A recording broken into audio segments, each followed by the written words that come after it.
This week on ANN, Adventist World Church President Ted Wilson offers prayer and spiritual counsel to national leaders in Papua New Guinea. A call for tech innovation at this year's GAIN conference. And the family of an Adventist doctor who went missing in Ukraine planned a service to celebrate his life. These stories and more, coming up.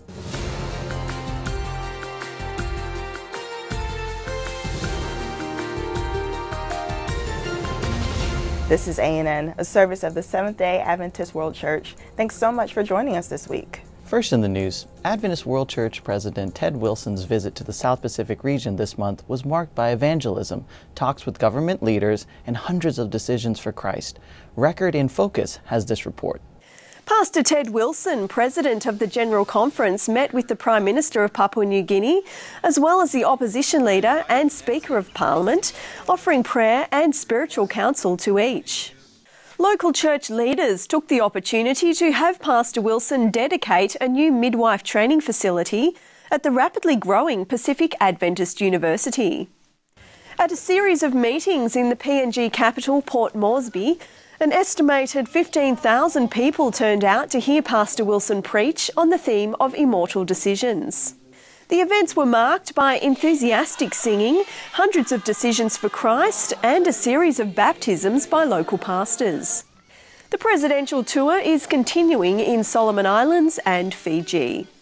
Author and marketing consultant Martha Gabriel says innovation is the key to relevance in the new attention economy, where messages compete for relevance. Her keynote speech at the 10th Annual Global Adventist Internet Network Conference at the U.S. State of Maryland challenged church, tech, and media experts to keep aiming for the next level of technology. Ideas and information, she said, are no longer enough to succeed. Instead, today's organizations, including churches, need people who make things happen. For Adventist pastor Sam Neves and a development team from the church in England, that meant not waiting for the church to get behind a comic book-style trivia game called Heroes. The first Adventist game for iPhone and iPad was on display during the GAIN conference, pitting teams from each World Church region against each other in a marathon test of Bible knowledge. Now, the Adventist World Church's Youth Ministries Department is partnering with developers to help fund an Android version of the game. GAIN Conference brings the church's top tech and media experts together from around the world to discuss emerging trends and best practices. But it's also an opportunity to recognize leaders who use technology to broaden the scope of the Adventist mission and ministry. Brazilian businessman and philanthropist Milton Afonso received this year's NET Award from Adventist World Church President Ted Wilson. Afonso was an integral part of establishing and funding Adventist media outreach in South America. This year's GAIN conference also featured a presentation from Antonio Montero, whose release from the Lomé civil prison last month ended nearly 2 years of detainment in the West African nation of Togo. In 2012, Montero and 4 others were imprisoned on the charges of conspiracy to commit murder in the case that captured the attention of Adventists worldwide. Montero told GAIN participants that the ordeal both tested and strengthened his faith. Quelqu'un a dit, mais pasteur, pourquoi Dieu t'a envoyé en prison? Someone asked me, why did God have to send you to jail? God did not send me to jail. No. Lui, il est Dieu, il pouvait contrecarrer ça. He could have Mais il l'a stopped pas all fait, donc this. c'est lui qui t'a envoyé en prison. But, so since he could have stopped all this, he's the one who have Dieu ne m'a pas sent you envoyé to en jail. prison. No, he did not send me to jail, I Mais said. il a permis que je vienne. But he allowed me to Pour come une raison for bien a very spécifique specific reason que vous et moi ne comprenons pas maintenant. that you and me cannot understand now. Et un jour, j'ai écrit une lettre. But one day I wrote a letter. J'ai dit au président d'une division. I wrote to a Mais division écoutez, president. Moi, je ne suis pas un prisonnier. I am not a Je prisoner. ne suis pas en prison. I am not in Mais prison. je suis en mission. I am in mission. Et je tiens cela. Rien ne peut changer cela. And I Rien. hold fast to this, and nothing can change it. After Montero's presentation, church communication and tech leaders who had helped raise awareness of the case surrounded the Montero family for a special prayer of thanks. The moment was a tangible show of support from the global World Church family behind Montero and other Adventists who are still facing arbitrary detainment. And now, an update on the situation in West Indonesia, where Adventist churches and schools are serving as shelters in wake of a series of major volcanic eruptions that displaced more than 30,000 people. A state of emergency in the country was lifted February 15, but local observers say minor eruptions are still occurring. Mount Sinabung in North Sumatra has erupted intermittently since September, with activity intensifying in January. Families who live in a 5-kilometer or 3-mile radius of the volcano are being warned not to return home yet. Adventists volunteering at the shelter say families are anxious to begin replanting crops. More than 26,000 hectares of farmland in the region were destroyed by ash and mud, jeopardizing a major source of income. A youth outreach project is spreading across Europe with events already held in 11 countries. Called Relay, the project invites young people in the church's trans-European region to share their faith in the same way a relay racer would pass on a baton. Training for Relay consists of 3 core elements: Adventist beliefs, youth outreach, and foundations of discipleship. Afterward, young people have the opportunity to practice what they've learned by hosting outreach events at cafes, shopping malls, health expos, and other venues. Organizers say hundreds of Adventist youth have graduated from the program. And finally in the news this week, the family of an Adventist doctor who disappeared in Ukraine is planning a service to celebrate his life. Dr. Jay Sloop was in Ukraine last year to help local Adventists establish a life center in Kiev. He was director of health ministries for the church's Upper Columbia Conference, based in the U.S. state of Washington at the time. No leads have emerged in this case, despite extensive searches and an ongoing investigation by Ukrainian police and the U.S. Embassy in Kiev. The April 26th service comes almost a year after Dr. Sloop's disappearance. His son, Greg Sloop, announced the event on a family blog. Coming up, the challenges of governing a pluralistic community.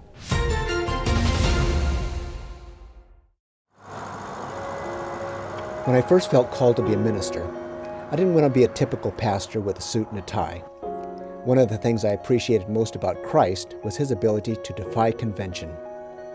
Once, when I moved away from a place where I was pastoring, one of my friends said, "We're going to miss you. You're so unusual." I take that as a compliment.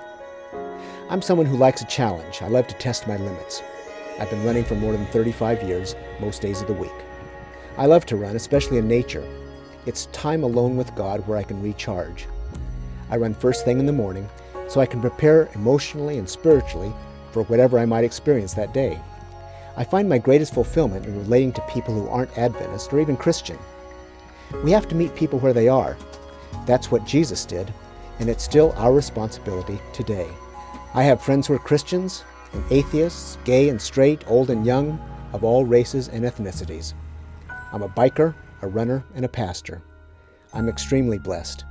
My name is Stephen Chavez, and this is my whole life.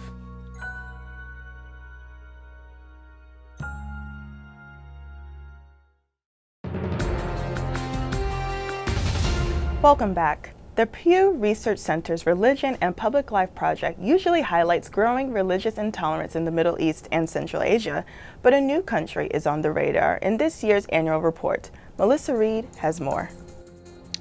The Pew Research Center's Religion and Public Life Project issued its annual report on the global state of religious freedom in January. We've cited this report on ANN before, usually to highlight the growing trend of religious restriction and discrimination in the Middle East and Central Asia. This year's Pew Forum report came with a surprising conclusion, however. The study found that the United States places a moderate level of restrictions on religious practice compared to other countries in the world. According to Pew, the U.S. saw a marked increase in hostility toward religion starting in 2009. This level has remained consistent in the following years. What does this rating actually say about the state of religious freedom in the United States? At first glance, one might assume this is bad news for religious folks in the land of the free, but that may not actually be the case. Especially in comparison with the rest of the world, the United States still has fairly robust protections for spiritual practice. Something to keep in mind about the United States, says lead researcher Brian Grimm, is that there are structures in place to address grievances. If a church community feels like it's experiencing discrimination, it can file a complaint with the U.S. Justice Department. Most low-level countries do not have such oversight mechanisms available. Grimm also explained that local government decisions affect the country's rating quite a bit. Countless zoning laws, rulings on property rights, and restrictions on tax dollar use shaped the U.S. score. These weren't always clear-cut cases of religious restriction either. Sometimes there's a clear intent to try and keep a religious group out, Grimm said. Sometimes it's more of a financial decision. Another interesting category of restriction has to do with taxes. If religious groups receive federal funding or tax-exempt status, both proselytizing and political activity are limited. For example, groups that get government money to run services like disaster response or relief work aren't allowed to try and convert people as part of those programs either. The Seventh-day Adventist Church has always supported this clear separation of church and state, but in the strictest sense, it can be categorized as restriction on religious organizations. Still, the U.S. does have its share of cases of discrimination, government and otherwise. Workplace religious discrimination continues to increase. Conflicts over the construction of Islamic community centers have reached from New York to Tennessee. And this spring, the Supreme Court will hear a set of controversial cases about whether the government can require organizations and businesses to include access to birth control if they provide insurance to their employees. Overall, Grimm's characterization of Pew's research suggests that the moderate restrictions on religion in the United States are part of a complex puzzle of governing a pluralistic political community. The right to free exercise of religion may seem simple in principle, but in practice, it involves figuring out how one group's rights intersect with another's. On balance, that may mean more freedom, not less, is afforded to all. The Adventist Development and Relief Agency in the United Kingdom is celebrating 100 years of fundraising. Donations to the humanitarian agency help support medical intervention, education, emergency response, and income generation programs worldwide. This year, we are celebrating 100 years of ingathering in the British Union. Since 1913, Seventh-day Adventists have collected from door to door for people in need. The funds collected have been used to help provide medical services, education, emergency response, and lift people out of poverty. Funds were first collected under the banner of Worldwide Advent Mission, but now it is ADRA UK. Your help this year is needed more than ever. Could I challenge you and work together to raise £1 million this year? With £1 million, ADRA could start a volunteer program to involve you and continue to do its work to empower the poor around the world with the resources, skills, and opportunities to live a better life with dignity and hope. What do you think? Can we do it?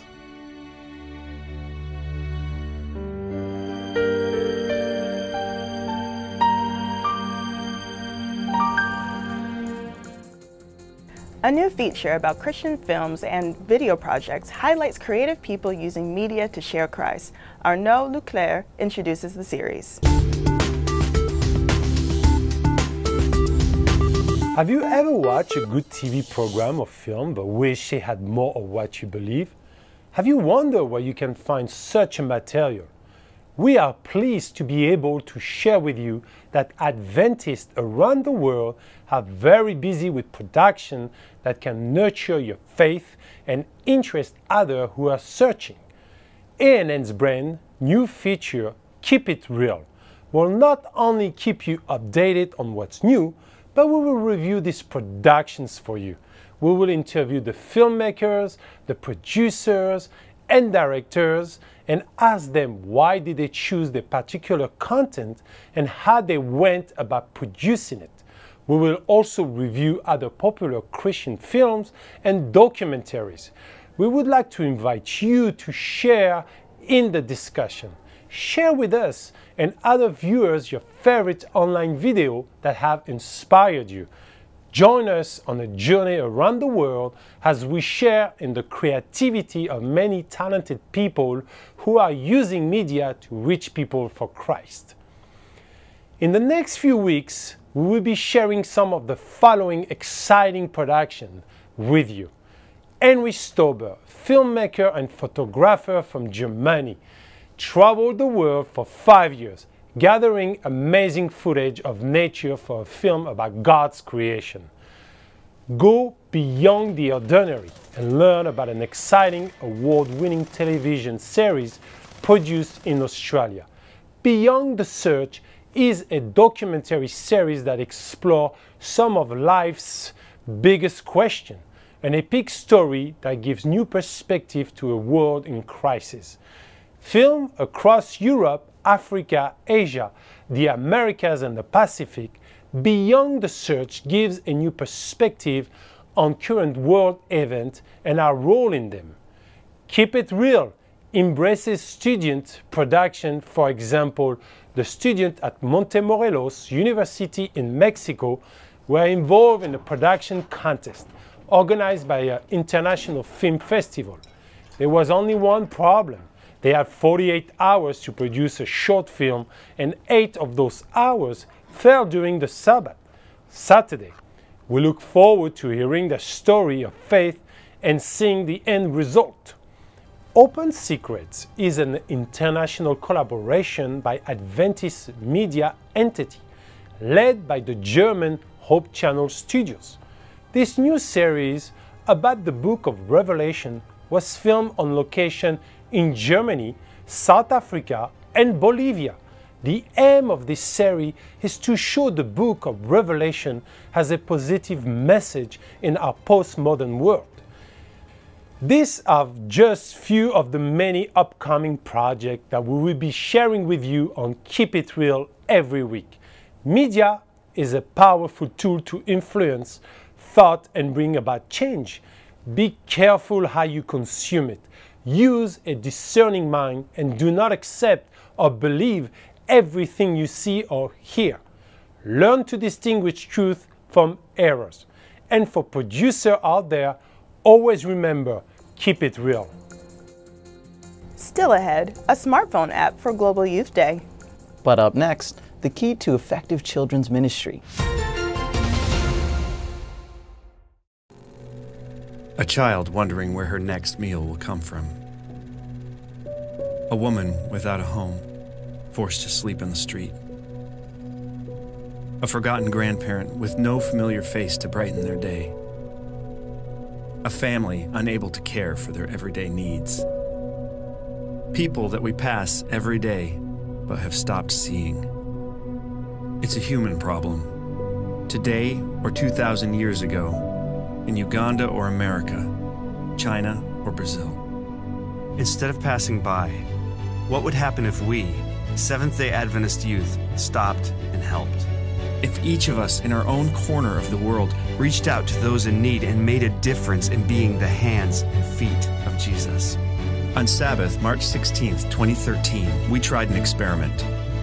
Instead of going to church, we, the Adventist youth, went out and lived the sermon. In our towns, in our countries, in our world. In 24 hours, 8 million youth made an impact in others' lives, bringing the gospel to our communities through acts of kindness. This year, we can do more. We spend most of our Sabbath studying what it means to be followers of Christ. It's time to take one Sabbath and live out the sermon. This year, we can touch a life. We can transform a community. We can change the world.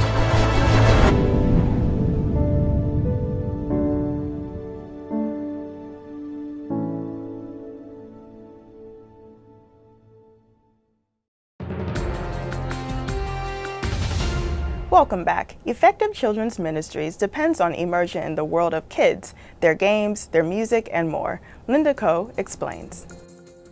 If we really want to be effective in our ministry to children, it is essential that you make the effort to learn and understand the world of kids. So why should we do that? Well, one, as kids see that you're interested in what interests them, they will in turn become interested in what interests you. Namely, God and the Word, they will become interested to listen. It also provides you with a pathway right into their hearts. And it's a lot of fun as you work together with them. So how can we enter into the world of kids? One, be involved with kids. Just spend time with them, playing, talking, and having lots of fun. Look out for children around your neighborhood. in the stores, in the parking lots, or in the wherever they are. Be interested in kids' things. Know what are their favorite foods, what television programs do they watch, read kids' books, listen to the types of music that they listen to, or what computer games do they play, the latest toys that are available, and what do they play. Yes, get to talk to them, because through this avenue we are able to build excellent relationships. We need to start where they are and lead them to where you want them to be. On Global Youth Day last year, hundreds of thousands of Adventist young people skipped church to be the sermon one Sabbath in March. On this week's Tech Corner, Daryl Gungadu previews a new smartphone app to help engage even more young people during this year's event.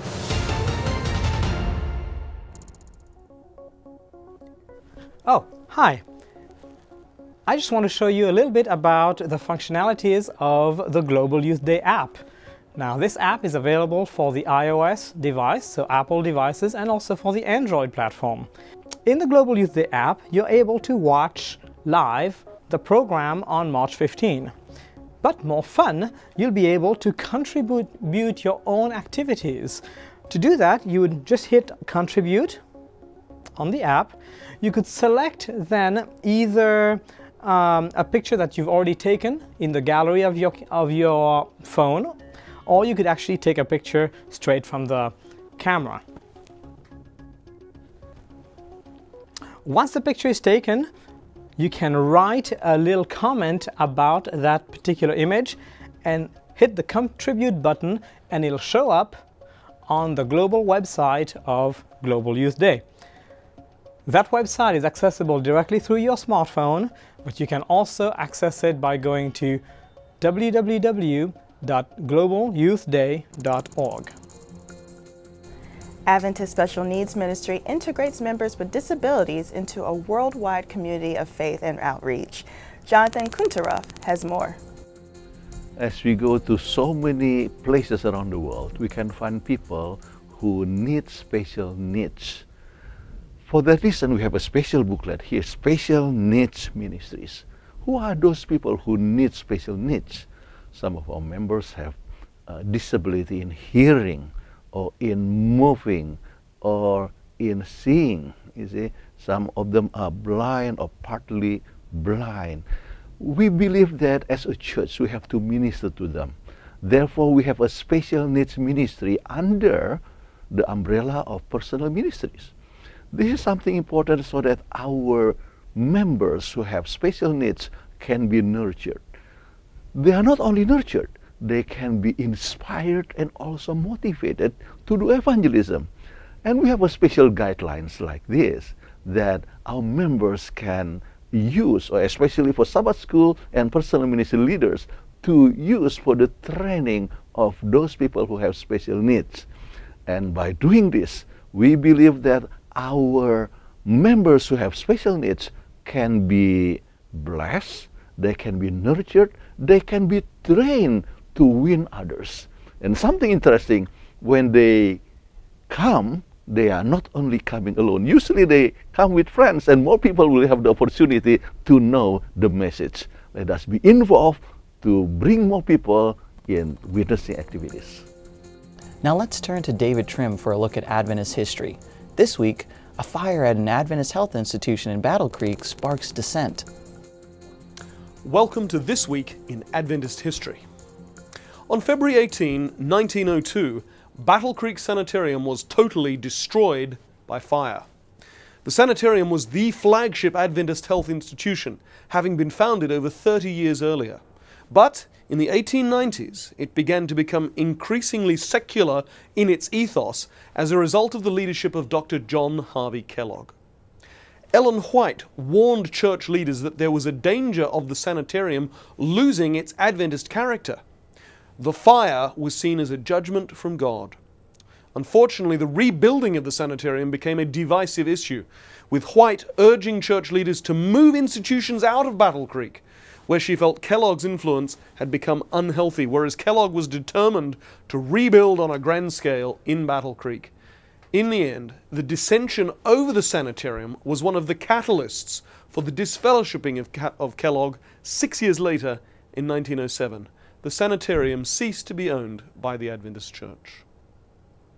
On a more positive note, 8 years before the fire, but halfway around the world, on February 22nd, 1894, the first Seventh-day Adventist missionaries to West Africa, Edward L. Sanford and Carl G. Rudolph, arrived at Appam in what was then called the Gold Coast, today's modern country of Ghana. Today there are 400,000 Seventh-day Adventists in Ghana, spiritual descendants of those first missionaries. That was this week in Adventist history. Thanks for watching ANN. Join us next week for more news from the headquarters of the Seventh-day Adventist World Church. In the meantime, find us on Facebook. You can connect with other Adventists worldwide and find links to more stories, photos, and videos. Just visit Facebook/Adventist News. Our good news for this week comes from Deuteronomy 28, verse 13. The passage says, "The Lord will make you the head, not the tail. If you pay attention to the commands of the Lord your God that I give you this day and carefully follow them, you will always be at the top, never at the bottom." That's our program for this week, and remember, you can always visit news.adventist.org for daily news and videos. Until next time, God bless. Take care.